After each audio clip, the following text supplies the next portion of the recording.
Last year lang ako nagseryoso talaga sa paghahalaman at masasabi ko naging consistent ako and masasabi ko sa sarili ko na I'm so good. I'm so great. Uy! Kasi nga yung mga tinanim ko dito from scratch talaga ay talagang wow, ayan na, may mga dahon na sila. Sobrang galing ko talaga. Tama na muna ang pagmamapuri sa sarili at meron lang ako sa inyong ikikwento dito sa journey ko sa paghahalaman. Marami rin akong natutunan. Kung naalala nyo, na-share ko nga dun sa nakaraang vlog ko na bawat halaman, meron talaga siyang iba't ibang way para alagaan. Nagbubulol-bulol pa.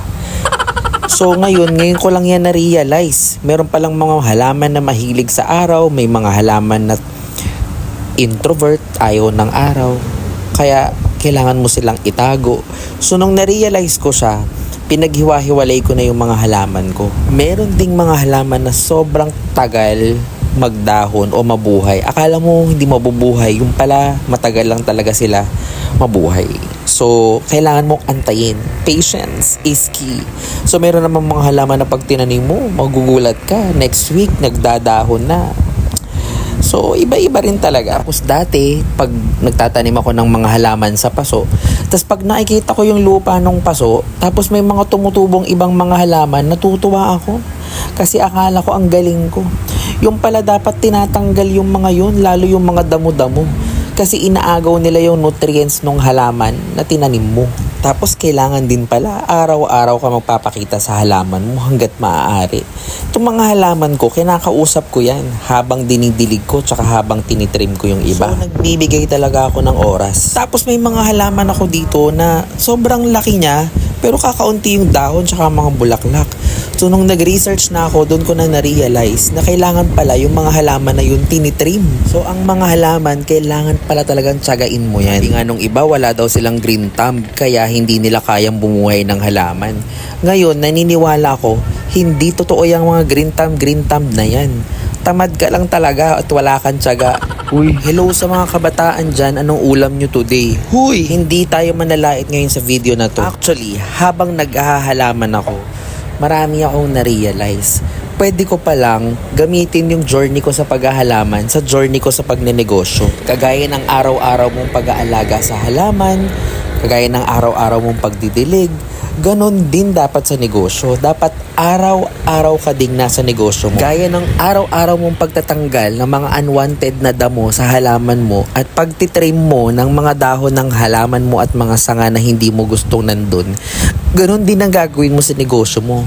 Kailangan mong i-analyze, tanggalin mo yung mga hindi pwede sa negosyo mo at hindi nagiging effective na strategy mo. Kahit na yung mga personal mong mga gala, lakad na hindi nakakatulong sa negosyo mo, kailangan mo munang tanggalin yun. Gaya ng matagal mong pagtsatsaga habang inaantay mo na tumubo yung tinanim mong halaman. Ganon ka rin dapat sa negosyo mo. Matyaga mong aantayin ang paglago ng negosyo mo. At huwag ka mag-give up kasi one day, magdadahon din yan, mamumulaklak din yan, magbubunga din yan. Madami na akong mga halaman na tinanim. At marami sa kanila namatay. At tuwing namamatayan ako ng halaman, dati nalulungkot ako. Pero ngayon, ang naiisip ko, ano bang mali kong nagawa? Bakit hindi to tumubo? Ba't yung iba tumubo? So nag-a-analyze ako, doon ko na na-realize na yun nga, iba't iba pala ang trato sa bawat halaman. May mga halaman pwede sa araw, hindi pwede sa araw, hindi pwedeng diligan araw-araw. So doon ko na na-realize yung mga pagkakamali ko. Ganun din sa negosyo. Magkakamali at magkakamali at magkakamali ka talaga. Ang importante tuwing nagkakamali ka, ina-analyze mo, ba't ako nagkamali? Saan ako nagkamali? Anong gagawin ko para ma-correct ko yung pagkakamali ko? Malago ito. Sobrang dami yan dito. Dami na yan yung mga bougainvillea.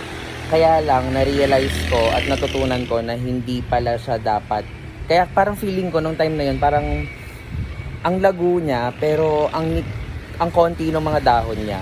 So, nung pinag-aralan ko, kaya pala ganun, dapat tinitrim. Ayun, so nung trinim ko na siya, tirinim ko yung buong ganun, kumapal naman siya ngayon, sobrang kapal naman na. Hindi naman sobrang kapal, pero OA yun. Pero kumapal siya.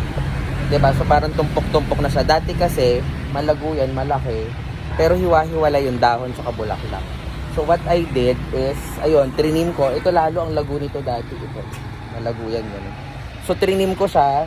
Nung trinim ko, kumapal yung mga dahon yan, ganyan. So hopefully mamulaklak na siya. Tapos ang ginawa ko, yung mga pinagtriman ko na yung mga sanga niya, tinanim ko dito. So 3 weeks ago, yes, 3 weeks ago yata. So yung iba, nagsisimula pa lang. So hindi ko alam kung bakit. Simula pa lang sila. Pero yung iba, eto na sila. Medyo malago na yung iba. 'Di ba? Ayan. So iba-iba yung timing. Pero mukhang buhay naman kasi nagkaroon ng mga ng mga dahon. Medyo late lang. Hindi ko alam kung bakit. Malalaman natin. And then ito, kinuha namin ng tito ko doon sa baba. Ito yan, pakita ko ha. Okay, so ayun yan oh. Yung malalaking dahon na yan. Yan. Gusto ko siya. So sabi ng tito ko, kukuha ka lang daw ng ugat. So last December, kumuha kami ng ugat. Tapos, tinanim namin dito. So 3 sila na kinuha namin. Yung dalawa hindi... Teka. Ayan. Yung dalawa hindi tumubo, namatay. Pero itong isa, ayan siya. Yehey! Tapos yung iba namang mga kapatid niya, eto, pinagapang ko dito. So ang goal ko talaga dito is maraming gumagapang dyan. Tsaka maraming bougainvillea banda doon. Kasi yan yung namin like band area, nandyan yung banda. So niisip ko kung maraming bougainvillea, ipapaar ko natin doon. Diba? Malay natin. And lastly, ito na. Dati ko pa gustong maghalaman pero tuwing magsisimula ako, like ko naisip next week na lang, next month na lang. Ngayon ko na-realize kung dati ko pa pala ito sinimulan, ang ganda na siguro nitong roof deck namin. Punong-puno na siguro to ng halaman. Pero wala tayong magagawa, hindi mo ginawa. So ganun din sa negosyo.